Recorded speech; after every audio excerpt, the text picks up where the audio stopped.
welcome to All Steelers Talk, your home for everything Pittsburgh Steelers, presented by allsteelers.com. Steelers Nation, it is Thursday. We have 5 new signings here in the city of Pittsburgh. Mitchell Trubisky made his way from the windy city of Chicago to the colder city of Buffalo to the city of rivers, I guess, in Pittsburgh. We got James Daniels coming down from the Windy City to lead the pack of the new and growing offensive line. Mason Cole coming down saying he would love to play center for the Pittsburgh Steelers, but he'll play wherever he needs to play. Levi Wallace coming in here to join Akello Witherspoon and Cam Sutton in what could be the Steelers' best secondary in years. And topped it all off with Myles Jack joining the inside linebacker group, helping Devin Bush, giving the Steelers defense much needed hope. It is a wonderful, wonderful day here in the city of Pittsburgh. Donnie, Steelers got some new players. How you feeling, my friend? Yeah, I think this podcast definitely carries a different tone than the episode that we did on Tuesday, because Tuesday we made it sound like they weren't going to do anything, like the apocalypse is coming, essentially. And as fate would have it, probably not even an hour after we got done recording, just a slew of moves coming from the Steelers organization. So it serves us right, I suppose, for doubting the people in the front office. There's a bunch of new faces. And, what's funny is that you texted me prior to the start of the episode, and you said, have you calmed down on the Mitchell Trubisky signing? I've gotten a couple nights of sleep on it, Noah. I've eaten a lot of good food in between that time. Even had a milkshake between now and then. I had a milkshake last night. I think I'm cool. I think I have accepted the fact that Trubisky is going to be the guy heading into next year. Whether or not the Steelers are still going to go out and get another quarterback, whether that be through the NFL draft or whatever avenue they want to take, still kind of up for debate. I feel like they're almost satisfied with Trubisky and Rudolph and Haskins moving forward. Shout out to Nick Mitchberg. I had it coming, I guess. But Trubisky talked to the media today for the first time since joining the Pittsburgh Steelers. I'm pretty sure the ink is still pretty wet on the contract that he had signed. Took all the nice pictures for the organization. Noah, you were one of many Steelers media in the call with him, or in person. I don't know how Yins do it up there in Pittsburgh, but we are still virtual when it comes to the Cardinals signings. Trubisky, first taste, first impression. He talked a lot, whether it be replacing Ben Roethlisberger heading into next year. Talked about, him actually reaching out to a bunch of people, his friends and his family, and even former players of the Steelers to see if the Steelers would actually be a good fit. What did you take away? I honestly didn't take away a lot. I think that's the biggest takeaway from the Mitch Trubisky thing is, for one, it is Mitch. It is not Mitchell. It is Mitch. We've asked. 2, I didn't get to pitch Steelbitsky, but we're going to get there when we do have it in person because it was virtual, but it's all right. 3, he was the only dude to show up in a suit. Everybody else was wearing T-shirts, and he was just like, I'm going to look real good, which gives me one thought here. Mitchell Trubisky showed up at UPMC Rooney Sports Complex today thinking that he is the starting quarterback of the Pittsburgh Steelers. Because you do not show up looking that well-dressed, thinking, I'm just coming in here to compete for the starting job. At no point did he say that the Steelers told him he was going to be the starting quarterback. Actually, he said that they didn't even need to pitch him. Once they said that they were interested, he said he wanted to go there. Maybe he just looked at it as an opportunity. Maybe he sees what the rest of us see in Mason Rudolph, and that's pretty much nothing. But my biggest takeaway from today was that Mitchell Trubisky, or Mitch Trubisky, 100% believes, even if he won't say it out loud, that he is the starting quarterback of the Pittsburgh Steelers. And I think that the Steelers have somewhat given him that influence. I think, at least in the public eye or, the court of public opinion, the Steelers are very wise to kind of enter the offseason and, OTAs and training camp with the idea that it is going to be an open competition, and it should be. If Mason Rudolph skyrockets his talent and Mason Rudolph looks like the second-round pick that he was, and he looks better than Mitchell Trubisky, I feel like you got to play the best guy. Now, obviously, it's probably not going to happen. Mitch Trubisky came here to Pittsburgh for a reason. And like you said, I think it might be, I guess the right word would be refreshing to see a guy where, it's so easy to show up in sweatpants and a t-shirt, take a couple pictures, sign a contract, call it a day. This man pulled up in a suit. I think Mitch Trubisky, excuse me. I think Mitch understands that this is a new opportunity for him. He got booted out of Chicago, was the number 2 overall pick, did not perform up to standards nor expectations with the Bears, took a year, sat behind Josh Allen and the very, very well-respected Buffalo Bills organization and coaching staff, kind of got his stuff together, said, okay, you know what? I took my year off. I sat behind some great people. I learned a whole lot of things. I'm ready. I'm still young, so I have a lot to offer. Give me an opportunity to compete. And, it seemed like it was a very, very mutual interest between the Steelers and Trubisky to make this deal happen. Yeah, no doubt. I think that the Steelers, I've been pushing this for a long time. The Pittsburgh Steelers' best option this season is Mitchell Trubisky. I think they knew that for a long time. I don't think the whole splash thing, like people are still talking, Malik Willis makes the most sense for them at 20. I don't know. I don't understand where it's coming from. Well, I'm just looking at it like Mitchell Trubisky makes the most sense for them. And now they're doing exactly what we talked about on Tuesday. We talked about on Tuesday how the Steelers looked like they had this plan and they were not executing it. 15 minutes later, they started executing it, and they have done as much possible to go through with that plan. And that is to have a stellar defense and a good running game.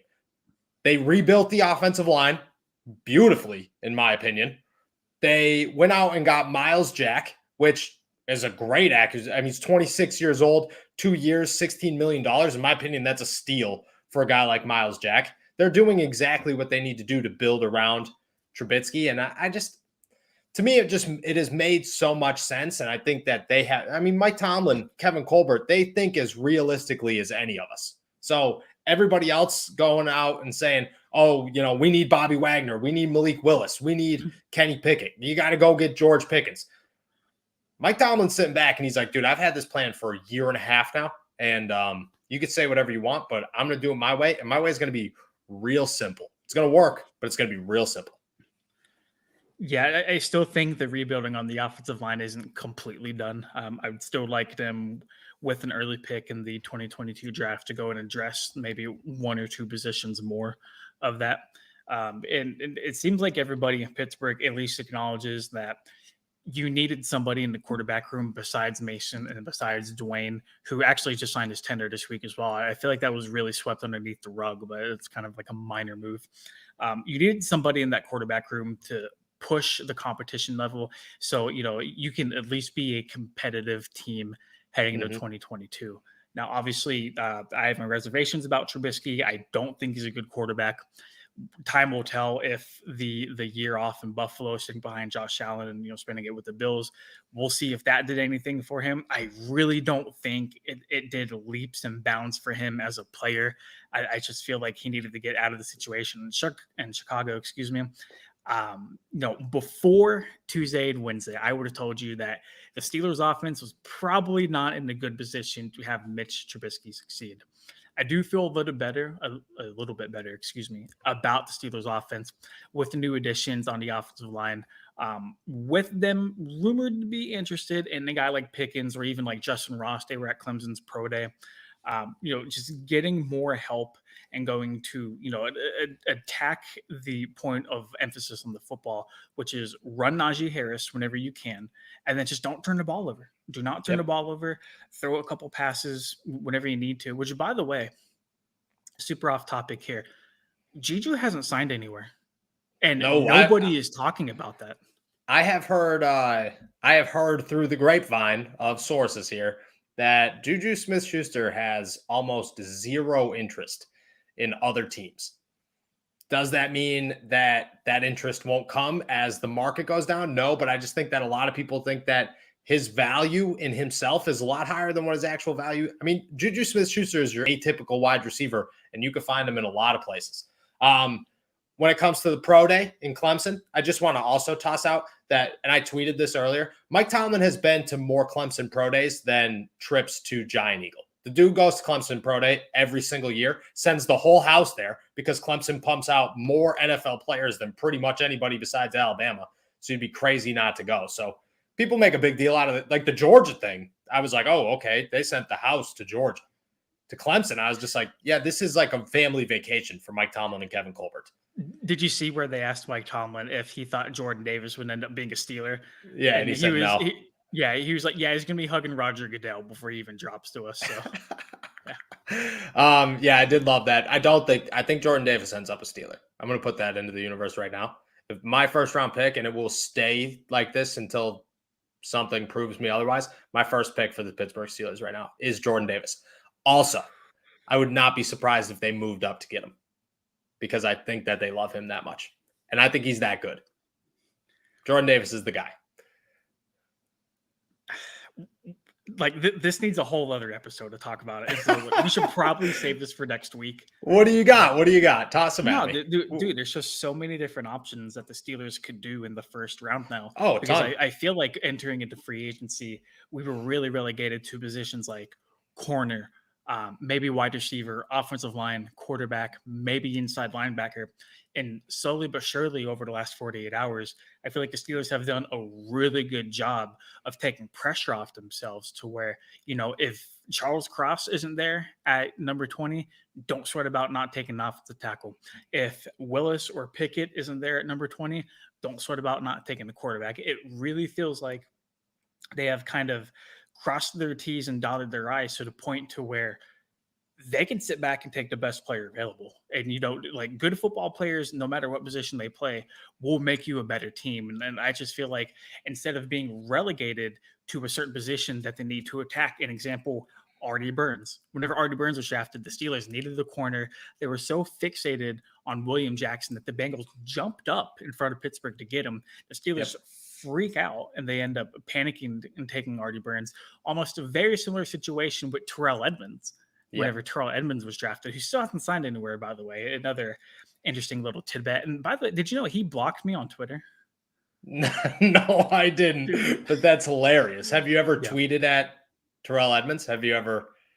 Okay, that's a yes. No, I haven't tweeted at Terrell Edmunds. You tweeted about him.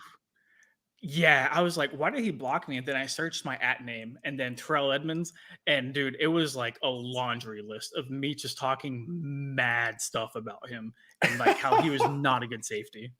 So I get it. He probably just searched his name one day and it was just Donnie Droon, smack talk the whole way through. Yeah. That's awesome. You should have a long list of players that block you, if we're being honest. That's very true. With Jordan Davis, though, this is my thing about Jordan Davis. And I'm loving the comments right now here, people, because we're going to get to the offensive line and whether we see Green or Dotson. We're also going to talk about Tyrann Mathieu. Don't worry. And Cleveland. How could we forget the Browns being the Browns? When it comes to Jordan Davis, the last time that there was a player this good that was just solidified to be great in the NFL, but teams were just like, the NFL draft is so packed that this guy's going to slide, was TJ Watt. The Pittsburgh Steelers knew right from the jump, TJ Watt's going to be a Steeler. And I think that that year, if they felt that somebody was going to take him before them, they would have moved up to get him. This year, I think, is the same thing. I think they have their eyes set on a guy like Jordan Davis, and they know Jordan Davis fixes all of our needs. He's a run stuffer. He can help Tyson Alualu. He could replace Tyson Alualu. He could replace Stephon Tuitt. If Stephon Tuitt doesn't play, he helps Isaiah Loudermilk. He helps Chris Wormley. He is the perfect fit for the Pittsburgh Steelers. Chances are he's going to slide to 20. If he doesn't slide to 20 and they got to move up real quick, I think they'll move up. I don't think they'll move up into the top 10, but I think that they would move up to 18 or 17 and give up a 4th round pick, 6th round pick or something and move up a couple of spots. Because that's what the Steelers do. If you move up to grab Isaiah Loudermilk in the 5th round, you would move up 3 spots to go get Jordan Davis.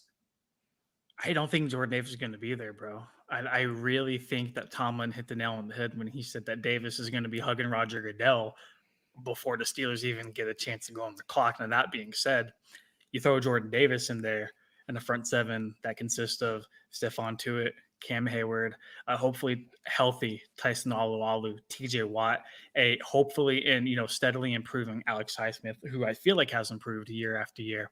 Yep. Hopefully improved Devin Bush with Brian Flores coaching his you-know-what now. Myles Jack in the middle right there. Good luck. Good luck. effing luck running on that defense. That's what I'm saying. He fixes everything. He fits so perfectly. I wish I could go back, and I have to go back because somebody tossed his name in the comments here months ago. And I was like, I don't even know who this guy is. It changed my whole life because at the time I didn't know what I was missing out on. And I have to thank whoever it was. One day I will go back and see that because they deserve all. And when they do draft them, I'm going to make sure that I know that who that was so that they get all the credit. I promise you that. I promise you that. All right. Let's get into some other stuff here. Let's answer quick questions before we move on to Mike Tomlin being an absolute legend. Offensive line.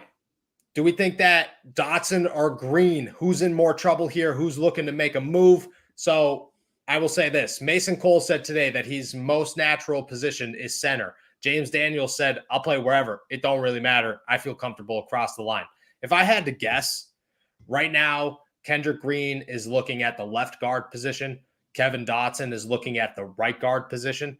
And James Daniels and Mason Cole are going to – one of them is going to plug into center. The other one's going to plug into whatever guard isn't ready enough to play. And that could turn Kevin Dotson or Kendrick Green into a rotating piece on the inside for maybe their whole career. But I think that that's what happens with their offensive line there. Yeah, so I think definitely the tackle positions are for sure locked down between Dan Moore and Chukwuma Okorafor. For the interior, obviously, is where it gets a little bit messy. I don't think you bring guys in like Daniels and Cole to sit them. Certainly, there's going to be competition, but I think ultimately Daniels probably ends up at right guard. I do think Cole probably goes to center, and I think there's a competition between Kendrick Green and Kevin Dotson at left guard. And, whoever wins that competition is probably going to be starting, and then the other's going to be on the outside looking in. But there is not heavy draft capital or even financial capital invested in neither Green nor Dotson, as opposed to Cole, as opposed to Daniel. So, you also do have to factor that into the decision-making process as well. And I mean, look, Mason Cole, I don't want to say pretty high regarded. We know that he can play at a decently high level. We know what James Daniels can do, and we know that he can play at a pretty decently high level. Dotson and Green have been very hit or miss throughout their time at Pittsburgh. And I know Green just, completed his rookie year. And I know Dotson has a little bit more of, tread on his tires, but this is the time. And you are going to see either one of those guys elevate and become the offensive lineman that you need them to be, or you're going to see the other guy kind of fall. And then you understand why the performances haven't been solid like they should have been over the course of the last 3 games that the Steelers have played. Yeah, no doubt. And that makes perfect sense. And I could definitely see that happening. It's going to be those two. You know what I mean? Dotson and Green are the guys that are open for competition. Neither of them have proven anything in the NFL. Kevin Dotson walked into training camp last season behind Rashad Coward. Say what you want, but that spoke a lot. It might have just been to kick him in the butt, get him moving a little bit, but it was still a kick him in the butt, get him moving a little bit situation to the point where he needed to be kicked in the butt and moved a little bit. And I think that happens again this year. Well, I also really respected that decision too, because Kevin Dotson was coming off a very stellar rookie season, and everybody was very convinced, me included, that he was going to be the guy to anchor Pittsburgh's line for the foreseeable future. He comes in, he said he wasn't overweight. He said he was in good shape. He tweeted a bunch of laughing emojis about it. He showed up, and I think the coaching staff was not very impressed with how he looked. And kudos to Mike Tomlin and the rest of the offensive staff for saying, "Hey, bro, we know how talented you are." I don't know what happened, but I can't hear you. Can you hear me? Can't hear you. Anyways, I'll keep talking. Kudos to Mike Tomlin because that was the right move. I'll answer some questions here while Donnie, is talking. Sorry, I didn't mean to call you Derek. Can you hear me? I could hear you. He's back. Bro, so weird. I didn't touch anything at all, I promise. But I'll just wrap that up really quick. I was so impressed that Tomlin was just like, "Hey, bro, we know you're good. You still got to show up and come to work. You have to earn your spot along the starting 5." Oh yeah, that's what Tomlin is, and that's what I'm trying. That's what I mean. I agree with you, but that's neither of these guys are in for anything because that's who he is.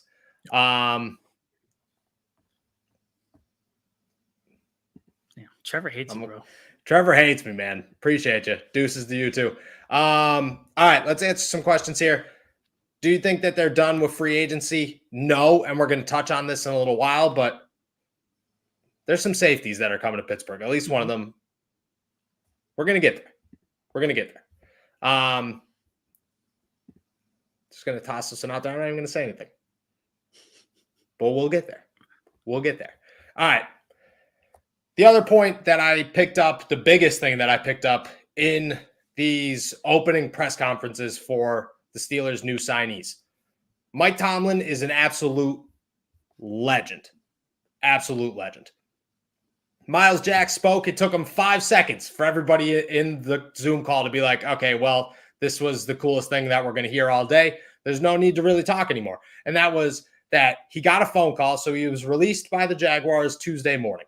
Surprise release. He said that he didn't even see it coming. Tuesday night, he had a couple of phone calls from a couple of teams expressing their interest. Wednesday morning, he gets a phone call from his agent that says, hey, Mike Tomlin wants to talk to you. He wants to give you a phone call. Mike Tomlin calls him Wednesday.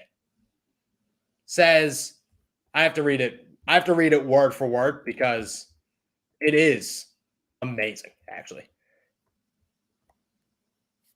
Once I got the phone call with Mike Tomlin and I got to speak with him, the first thing that he said was, we're trying to win a championship and we need that on defense. Once he said that, it was a no-brainer. It took Mike Tomlin one phone call, one reiteration of the Steelers' plan that has been the Steelers' plan for the last 15 years under Mike Tomlin, and that is, we do not lose because we are the Pittsburgh Steelers. Myles Jack becomes a Pittsburgh Steeler. I mean, Mike Tomlin gets a lot of hate.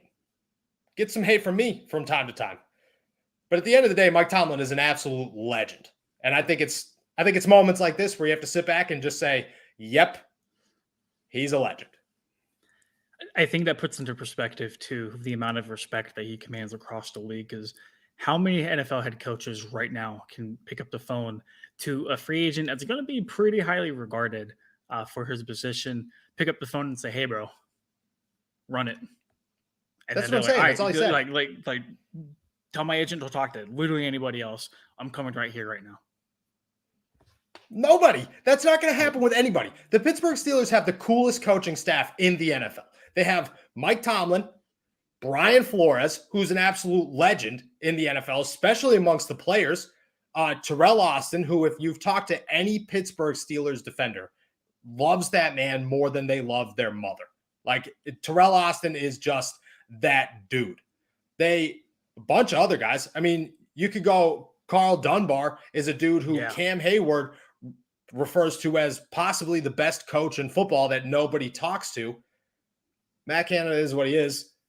And then Art Rooney and Kevin Colbert and Omar Khan, who's an absolute legend in the making himself, which that's a whole other conversation. But this free agency class is the reason that the Pittsburgh Steelers GM candidates is a whole ton of scouts and Omar Khan, because this dude is working magic every time he talks to anybody at all when it comes to a contract.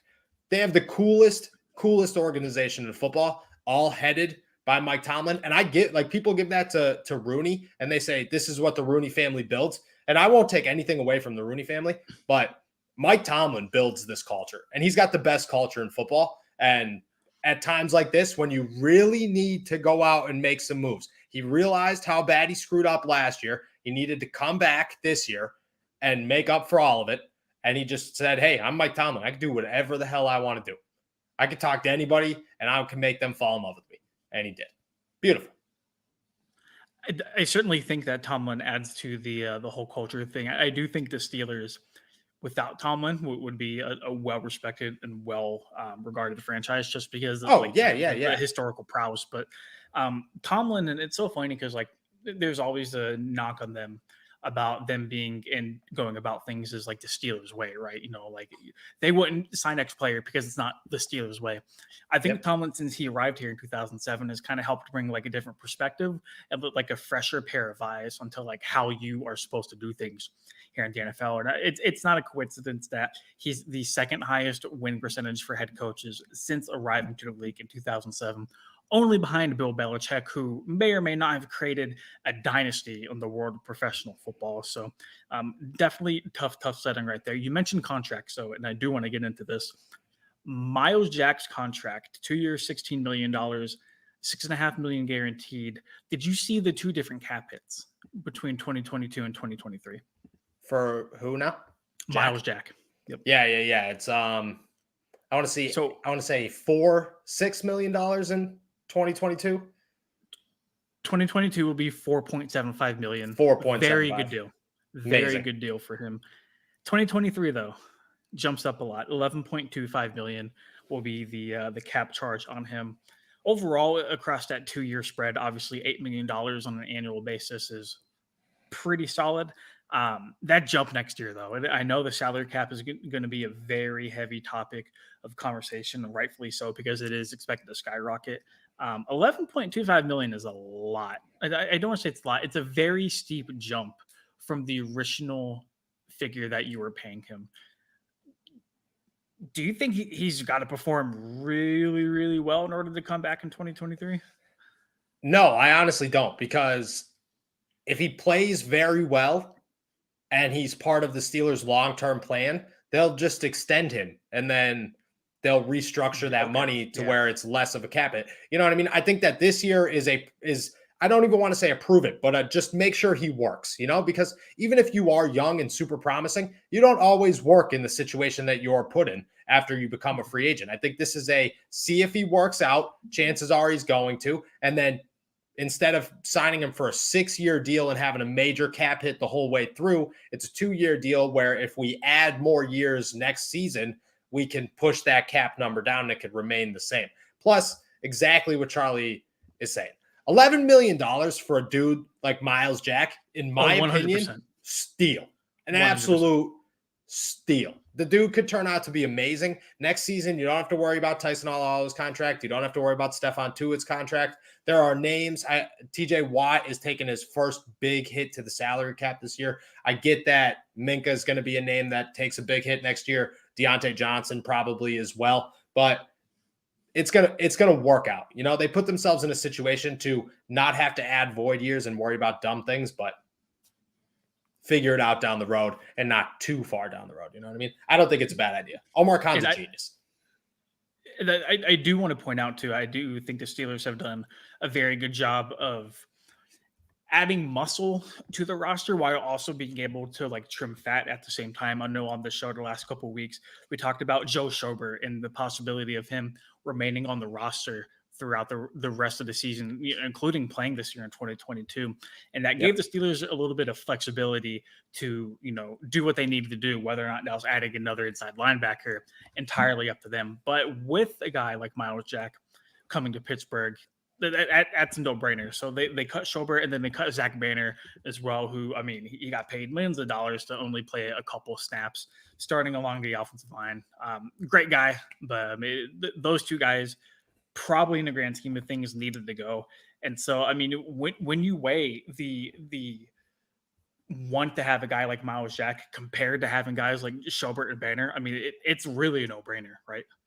It is a no-brainer. It all worked out. Like the Steelers utilized this season, and it stinks because it's Ben Roethlisberger's postseason. But if this was last year, the Pittsburgh Steelers are in a position to go win a Super Bowl. Yeah. Like they're doing it, like they did everything they need to be. And, COVID hit that and the salary cap decrease hit that. And it's not their fault. It was bad timing. Unfortunately, Ben turned 100 years old physically 1 year too early. But this all worked out. And if Mitchell Trubisky's what the Steelers hope he is, this worked out so beautifully. I do want to say this before we move on here. I would not rule out Zach Banner returning to the Pittsburgh Steelers on a very, very cheap deal, like a vet minimum. He's been in the league, or he was with the Steelers for 4 years, so he's eligible for a vet minimum. And The Steelers don't have a backup tackle outside of Joe Haig, so why not just bring him back, toss him in there, see if he works out? You know, if Zach Banner is somebody who could still play football, you keep him around. If he's not, you just cut him. At least give him another opportunity, because I don't know if he lands somewhere else. And I agree. I love Zach Banner, dude. He's such – for everybody who doesn't know, the first time I ever walked into a Steelers locker room was 4 years ago now, and the first person to ever say anything to me was Zach Banner. I walked in. He whispered to the dude next to him, which I'm pretty sure was Ramon Foster, and he was like, yo, new guy. And he looks at me, and he's like, yo, bro, you dropped your pocket. And I looked right down. And from that moment on, I was just like, this is what it is, man. This is the pros. We've made it big. So shout out to him. He's been a great dude ever since. But I could see him returning on a very, very cheap deal here. Moving on, before we get into the Cleveland Browns Baker drama, which is a beautiful time, let's talk about some free agency moves that could still happen for the Pittsburgh Steelers. More specifically, there is one giant gaping hole, and it's the safety position. And the person that makes the most sense is named Tyrann Mathieu. And for a long time, I was getting text messages. I was getting messages on Twitter. I was talking to people, and everybody was talking about how Tyrann Mathieu needs to come to the Pittsburgh Steelers, how it makes so much sense. And for so long, I thought that's just not going to happen. I'm sitting here today, and I will be the first person to admit that I believe it could and possibly will, maybe even probably will, happen maybe by the end of the week. I'm going to be real. I think if the Honey Badger were to come to Pittsburgh, I think that's immediately the best safety duo in the NFL. Like, bar none, no questions. Right? Forget about any other argument. I think after watching Terrell Edmunds play football in a Pittsburgh Steelers uniform for the last couple of years, anything would have been like an upgrade in comparison to his like coverage skills. This is why you're blocked. But having the Honey Badger back there would do so much more for Minka. Would open up so many more things for Terrell Austin to do with the Steelers defense.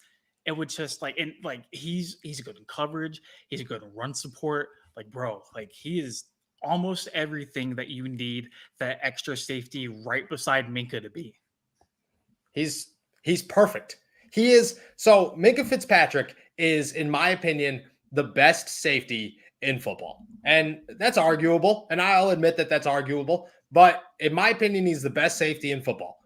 The problem with Minka Fitzpatrick is when you give him way too many things to do, he tries to do everything, and he's not capable of doing everything. Yep.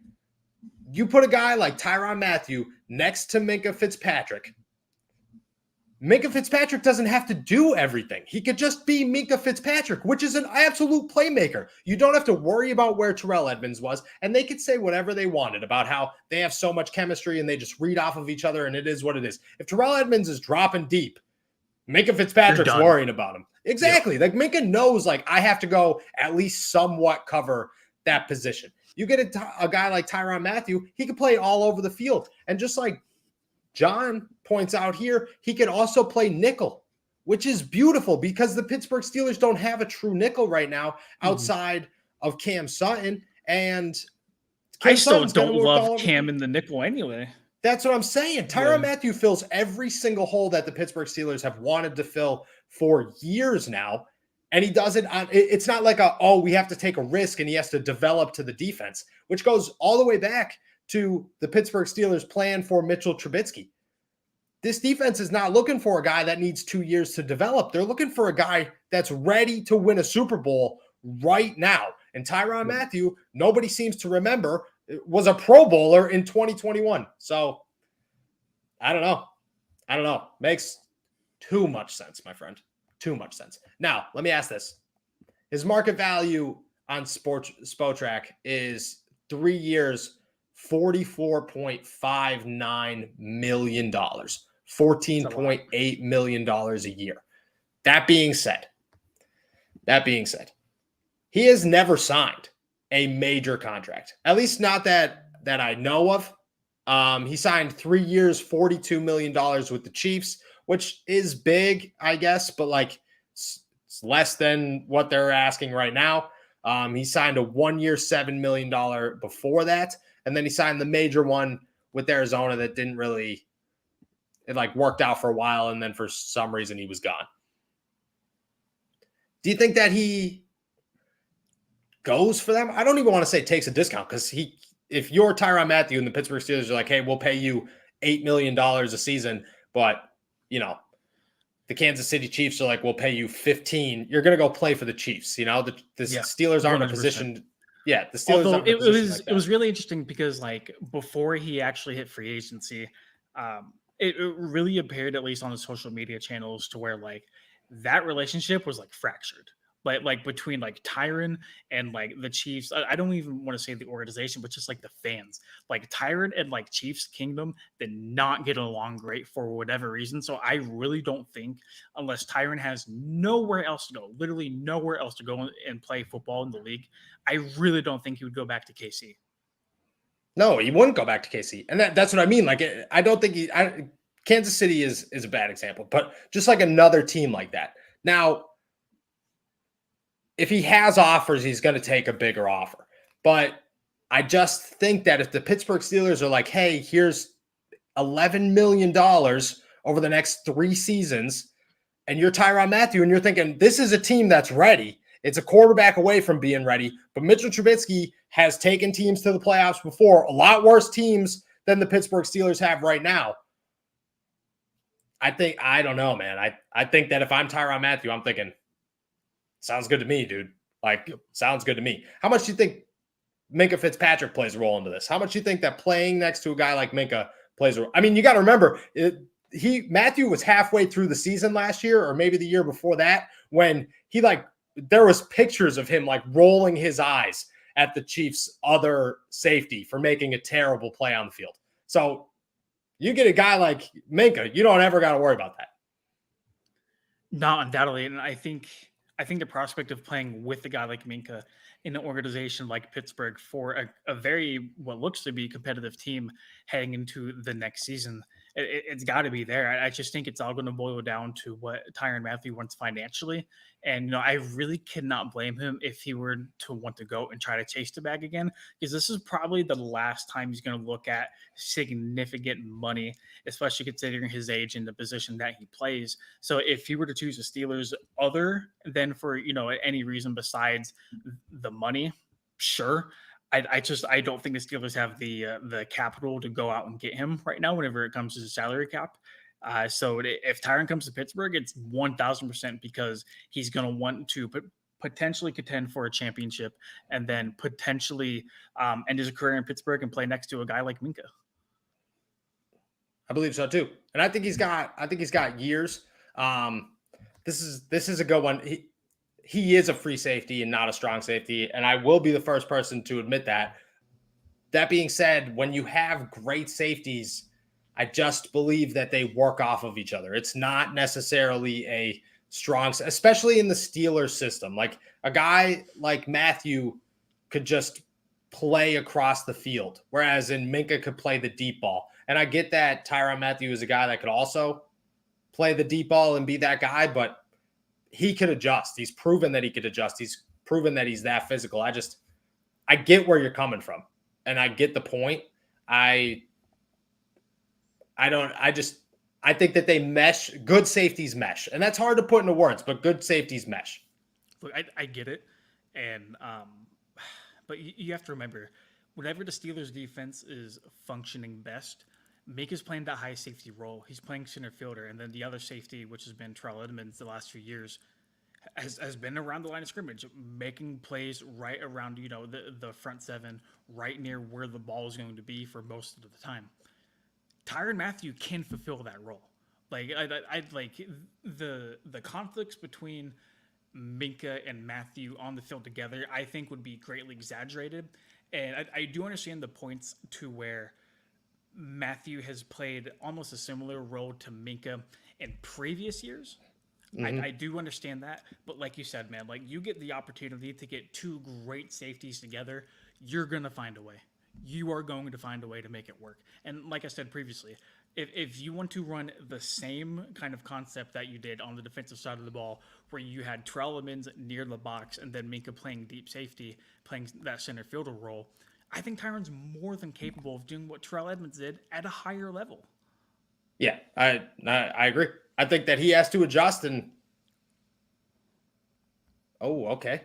But that's what I'm saying. We're not throwing them together just because they're big names. No. I believe that Tyrann Mathieu has the skill set to adjust to being a strong safety. I get the whole throwing them together because they're big names and things, and that is part of my argument. Is I do believe great safeties just play well together, but I think Tyrann Mathieu plays such a physical role that he could play either safety spot and have almost no issue doing it. I just do. I think that it just in the Steelers defense with the ability, like Minka Fitzpatrick, they tried to make Minka Fitzpatrick Troy Polamalu this season. Didn't really work out. Yep.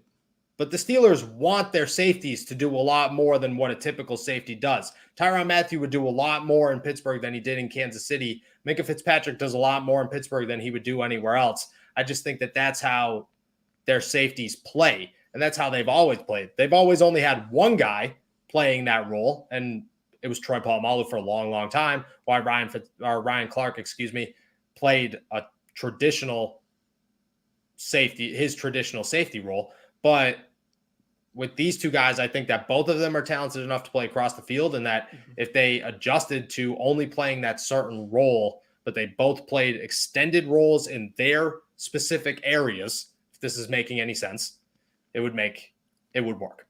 But again, I get everybody's argument, but I get it. But that's what I'm saying. 1,000% get it.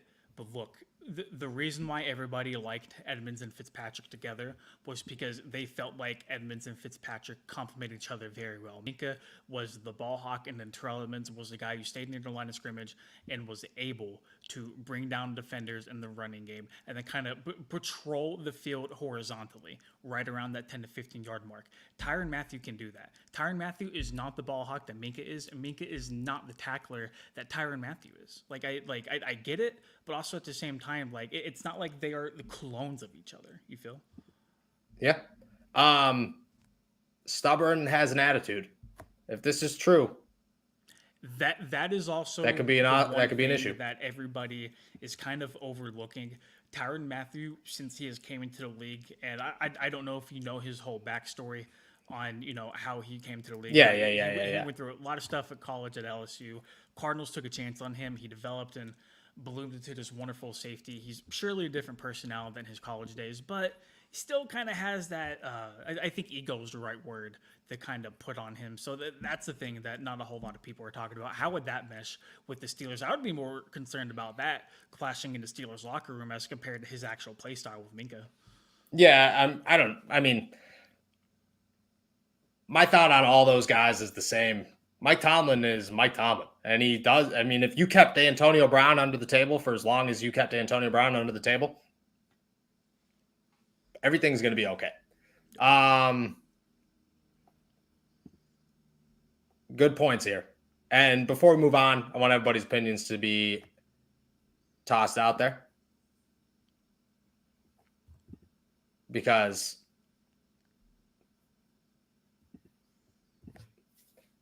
now let's answer this one. Before we move on to the Baker news, which we'll end with, boundary corners, potential draft picks. I do believe that they add a corner in the draft. I also do believe that Levi Wallace and Ahkello Witherspoon right now are the starting cornerbacks on the outside. I take that back. Cam Sutton's going to start on the outside, but he's going to play a lot of inside slot corner.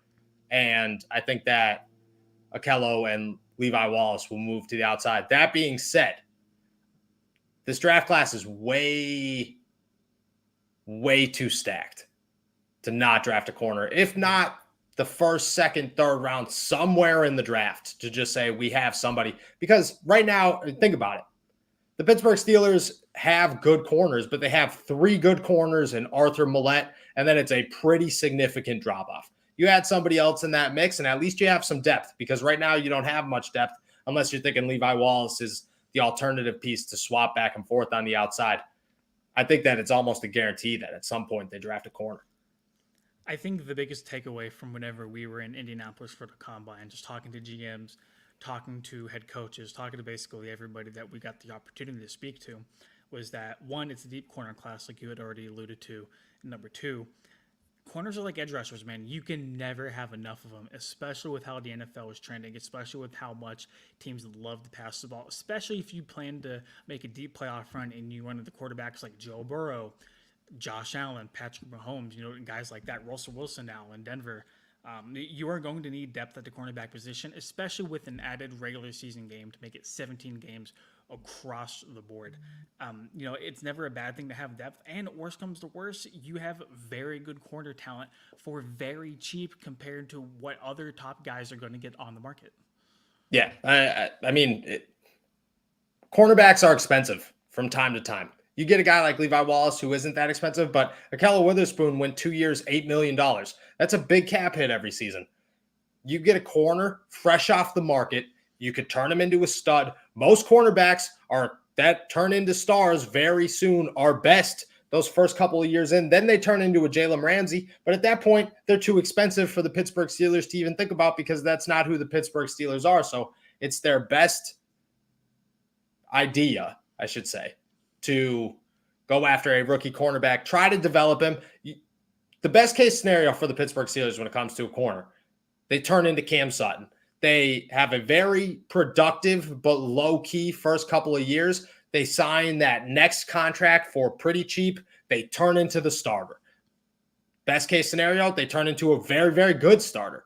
But that's the best case scenario for the Pittsburgh Steelers when it comes to any cornerback situation, because they're not going to go out and make a splash play at corner. Levi Wallace is as splash as they get when it comes to the outside. Run through Mike Tomlin's list of cornerbacks that he has signed in free agency. They include Ross Coughlin. They include Cockrell. What did I say? Steven Nelson. Joe Hayden, which you could say what you want. Joe Hayden was a big one, but that was a very big surprise. Yep. And now Levi Wallace and Ahkello Witherspoon, but that was a trade for a 5th-round pick. When we talked to Jose the day that he was traded, it sounded like Ahkello Witherspoon was pretty bad at football. Yeah. Cordell Patterson. This has been a name that's been brought up a couple of times. I did think that he fits in what the Pittsburgh Steelers are looking for in that new dynamic, try to figure it all out offense that Matt Canada wants to run. He's kind of old, though. I believe he's 31 years old. Do you think that he's an option for the Pittsburgh Steelers? I'm not asking if he's gonna. Is he an option? And I think if Canada really ran that kind of like creative offense that he's thrived under the last couple of years, he would definitely be worth it, especially if the Steelers didn't have a guy like Najee. I just think that so many chess pieces are already in place for what the Steelers want to do on offense. And while he would be a great addition to the Steelers, I don't think he would be utilized the way he wants here. No. I don't think that he's going to be utilized the way he was utilized in Atlanta anywhere in the NFL, because the teams as a whole are a lot better than the Atlanta Falcons offense last season.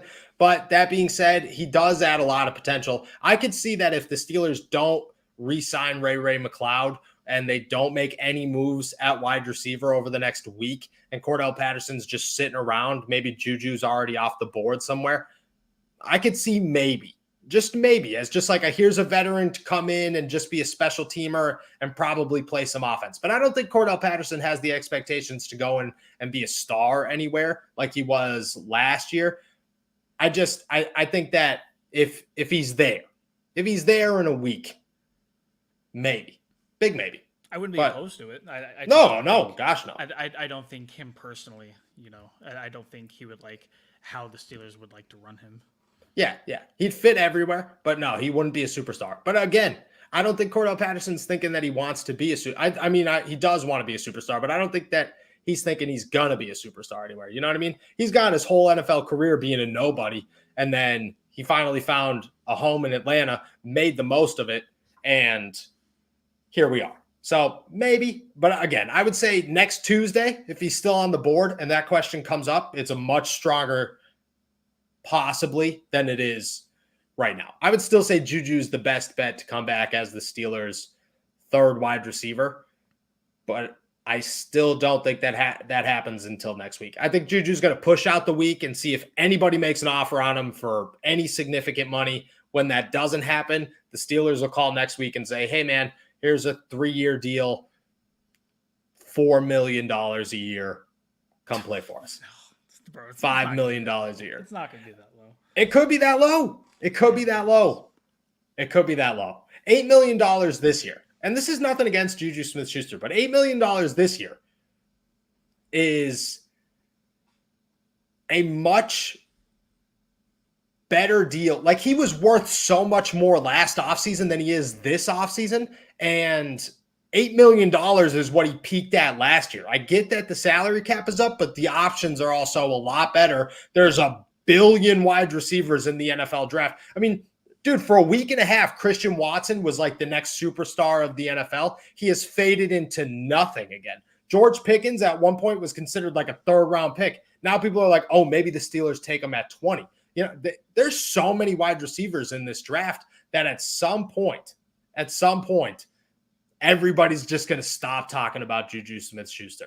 His value's low, dude. A lot lower than we expect. I'm telling you. I know, bro. I have a feeling that when he does sign, it's either going to be really surprising for how high it is, or he's going to end up back in Pittsburgh for pretty much nothing. We'll see. We'll see. All right, Donnie, before we get out of here, we got something really good to talk about. We do. The Browns, man, did Chase Claypool say it? Did Juju Smith-Schuster say it? Oh, Juju said it. The Browns is the Browns, my friend. Quote, unquote, Juju Smith-Schuster. Baker Mayfield released a 400-page essay about the Cleveland Browns. Oh, back it up. This is the guy right here. Yep. Sky Moore is the dude. Keep talking. That's the dude. Don't stop. Yeah. The dude. Well, keep that name under. Shh. Don't be telling people that. Sky Moore, man. When he ends up in Pittsburgh, you'd be like, I called it. But we don't want anybody else to know this. Baker Mayfield. The Browns is the Browns. Released what looked like a end of the year final exam essay on why he was upset that the Cleveland Browns went and met with Deshaun Watson to try to convince him to allow them to trade for him. Now, the Cleveland Browns have been removed from the Deshaun Watson race. He said, nah, I'm good, bro. And for good reason. Meanwhile, the Cleveland Browns have totally destroyed their relationship with their former first overall pick quarterback, which you could say whatever you want about him. He had one more year on his deal, and he is the best option for the Cleveland Browns after Deshaun Watson told them to go kick some rocks. Now, he has requested a trade because not only is Baker Regime or whatever his middle name is, Mayfield. Reagan Mayfield upset and wants out. But the Cleveland Browns are being the Cleveland Browns, and they might be stuck with Case Keenum as their starting quarterback. Donnie, there's no questions. How are you feeling? You happy? This made me happy. We were worried because for a couple of years, the Browns were looking really strong. They put together quite the front office. They were making very sound moves on the football field that I think the team that we saw before Baker and that front office got there to where they're at now are two totally different teams. And say what you want, people call them, paper champions of the offseason the last couple of years. They've put together a pretty strong roster. And for them to go and do this, to go behind Baker Mayfield's back. And Baker Mayfield is not a great NFL quarterback, but he is the guy, probably the most successful quarterback in the last 30, 40 years to come in Cleveland.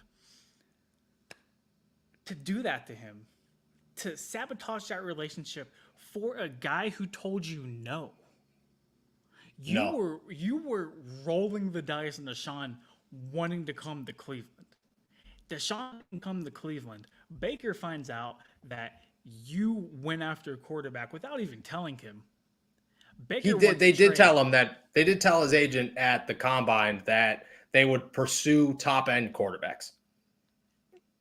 That should be known. Apparently, they didn't tell him about Deshaun though. Apparently, Deshaun's name never came up. No.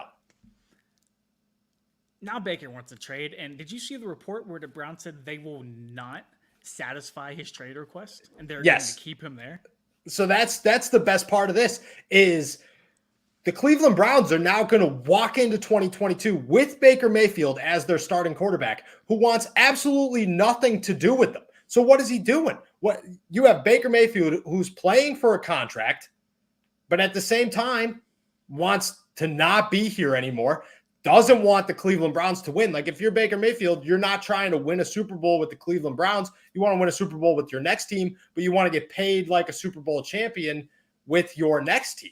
Talk about an absolutely terrible situation to be in. Dumpster fire. Dumpster. I feel bad for Baker Mayfield. Like there are a few times that I feel bad for Baker Mayfield. But right now I'm looking at this going, dude, your best bet might be to just sit out the season. Because at least then you could go into next offseason, sign a 1-year prove-it deal with somebody, go ball out. No, because if he sat out the year, it wouldn't accrue on his contract. And if he sat out and he held out, the CBA is structured to where players would be heavily fined for them missing training camp, them missing practices, them missing regular season games. Baker Mayfield would pay quite the amount of money for sitting out next year. Like it is not in his best interest to do that. Like what about like a Deshaun Watson situation where he's there but he ain't doing nothing? The Texans purposely benched Deshaun Watson, made him inactive every week while paying him $30 million across the board last year. Like that in itself was a very, very dumb move. And I get it. There's a whole lot of stuff going on with him. And he couldn't really throw that guy out to the wolves every week. But you were paying that man $30 million to stand on the bench. And that was your decision. It was not him who said, hey, sit me out. I'm going through a lot of stuff right now. No, it was an organizational decision to sit that man. It's still kind of hilarious. Hilarious the way to win about it. So what do you do if you're Baker Mayfield? What do you do? That's why this situation is so perplexing. You really can't do anything. Your best bet is to try to force a trade out. Maybe he could pull up what Odell's dad did and just put together a bunch of YouTube clips on where everything. This is why Kevin Stefanski stinks. This is a 3-minute clip of why Kevin. Is this real, Hunch? Is this real? Did we just miss this? Did Baker Mayfield or did Deshaun Watson just go? I haven't seen. I haven't seen anything. Don't be scared. This is 2 episodes in a row. There was a guy on Twitter who reported that the deal would be done tonight to send Deshaun to Atlanta, but it wasn't a very reputable person. So you got me, Hunch. This is 2 episodes in a row that we've been fooled by the Deshaun Watson news. Bamboozled by the Deshaun Watson news. But you don't have options. And I that's what I mean. I think another name in this that you just have to feel absolutely terrible for is Amari Cooper. Could you imagine a week ago you were sitting pretty? You were the Dallas Cowboys wide receiver. You're getting paid so much money to go play football with a good quarterback, good offensive scheme, good running back, good teammates. Now you're in Cleveland with Baker Mayfield, who doesn't want to be there. Case Keenum might be your starting quarterback, and Jarvis Landry's gone. You are literally the offense outside of Nick Chubb and Kareem Hunt. It's bad, man. It's bad. Is this as low as is this as Browns? When was the last time the Browns were this Brownsy? The year before they got Baker, where they won 1 game. That's what I mean, though. They were doing so well. It was low. It was low. They've been low time and time again. What do you do? Okay, so let's flip the sides here.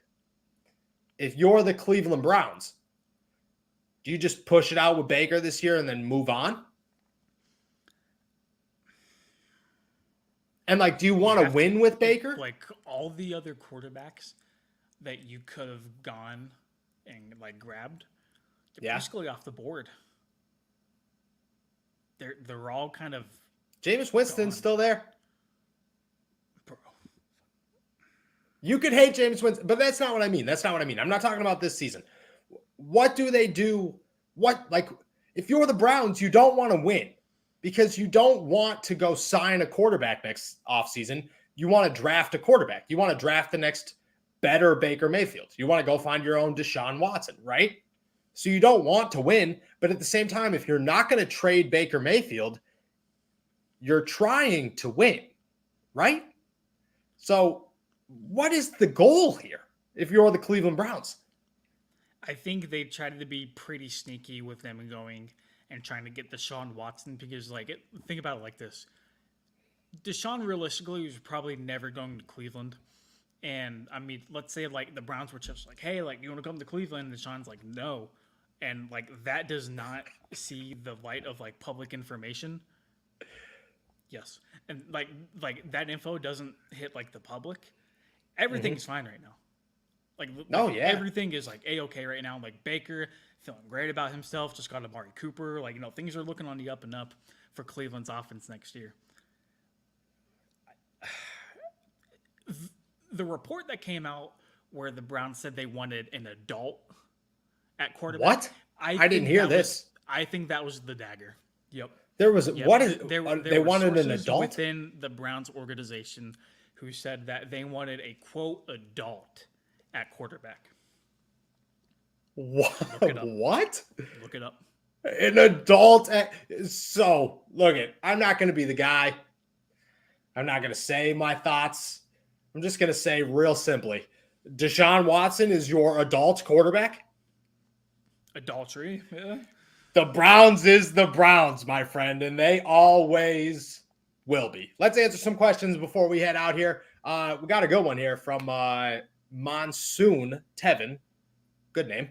Marlon Mack, Matt Laurinaitis, Fletcher Cox, Anthony Barr. There's a couple things in here about Fletcher Cox being an option for the Pittsburgh Steelers. Real quick, I just want to toss this out. I have heard very quickly that Fletcher Cox is going to re-sign with the Eagles, and then I did a little digging, and I heard that Fletcher Cox is probably going to sign back with the Philadelphia Eagles. That being said, let's act like he's not going to right now. Do you like Fletcher Cox for the Pittsburgh Steelers? Fire it the you-know-what up. Yeah, Fletcher Cox has been wrecking the NFC East for a very long time. And I get the cap charge he would come with probably wouldn't be super team friendly. I get he's a little bit up there in age right now.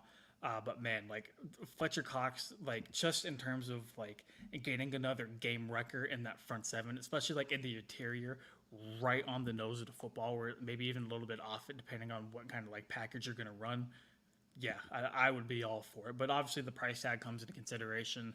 And then like you had already said, yeah, he's probably going to re-sign with the Philadelphia Eagles.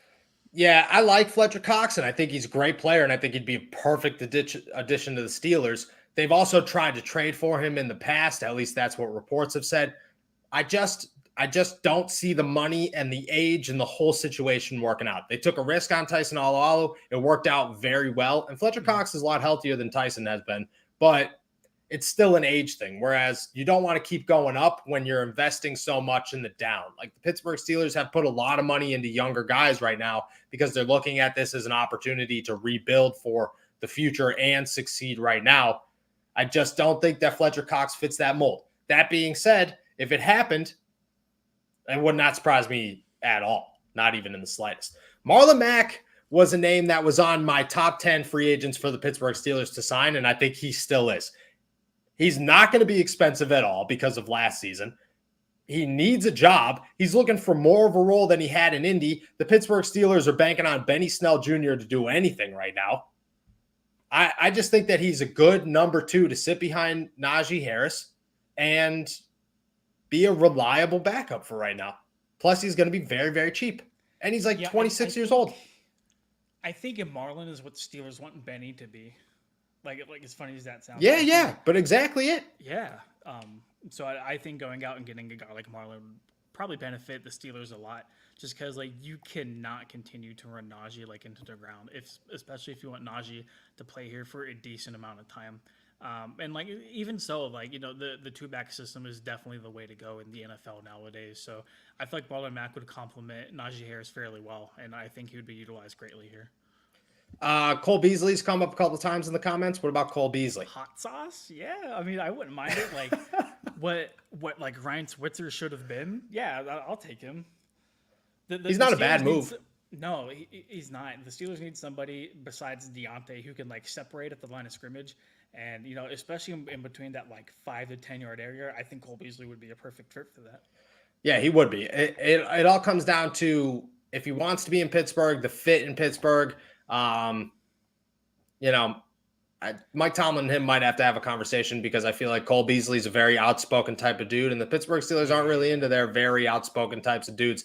I think that would be the only big issue here. But besides that, I think, like you said, Cole Beasley fits the mold very well. Stephon Gilmore has also come in to play a couple of times here. Stephon Gilmore is the perfect signing for 32 teams. That's what it is. He's still stud, and he's not going to stop being a stud anytime soon. The Pittsburgh Steelers are not going to go hand a cornerback a boatload of money when they just went and signed Levi Wallace and re-signed Ahkello Witherspoon.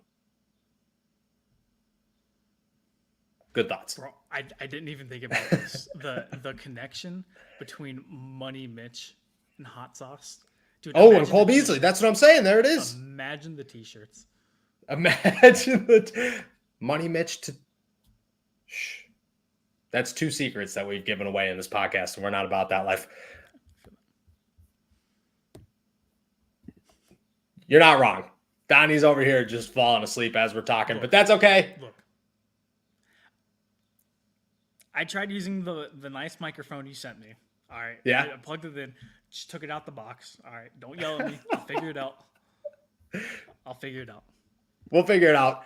Anyways, that's all for us today. Thank you so much for jumping on to another episode of All Steelers Talk. Make sure to subscribe to us on YouTube, youtube.com/All Steelers Talk. Use our promo code at manscaped.com for 20% off plus free shipping. There's a bunch of dope stuff. We're about to get some hair care products.